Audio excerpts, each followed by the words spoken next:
I'm Sensei Alex Kakuyo, North American Correspondent for Buddhistdoor Global.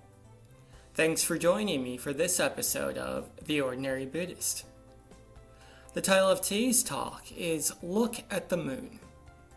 Before we get into that, please subscribe and hit the notification bell. That way you'll be notified when I post talks in the future. If you wouldn't mind hitting the like button, that'd be great too. When I lived in the city, there was a lot of light pollution, so we couldn't see the stars. In fact, usually if we thought we saw a star in the sky, it actually turned out to be an airplane flying overhead. Similarly, we also could not see the moon because of the skyscrapers that were all around.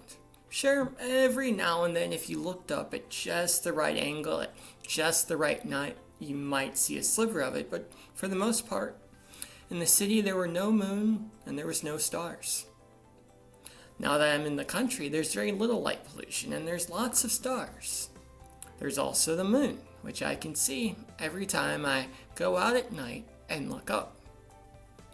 However, for a long time I didn't do that. For a long time I was so used to not being able to see the moon or the stars at night that I never bothered to look up. Even if I went outside at night, it just never occurred to me to point my chin up towards the sky and see what was there. Needless to say, the first few times I did, I was awed. It was a beautiful sight, but it's a sight I can only see if I remember to look up at the moon and at the stars. This is true of astronomy, but it's also true of our Buddha nature. In Buddhism, we are taught that all sentient beings, including us, possess Buddha nature, which is the seed of enlightenment. To put it another way, our true nature is one of kindness, of compassion, of generosity, of equanimity.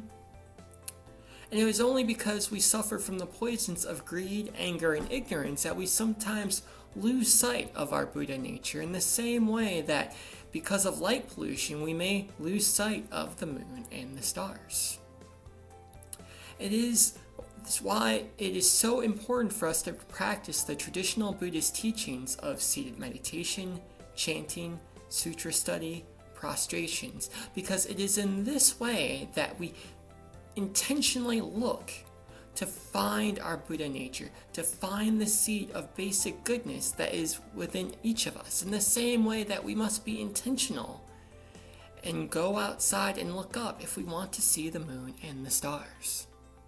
So please take this Dharma talk as a reminder and maybe a gentle nudge to go out tonight and look at the stars if you haven't already. And after you do that, sit on the cushion and take some time to look at your Buddha nature. The seed of enlightenment that's within each of us. Amitabha.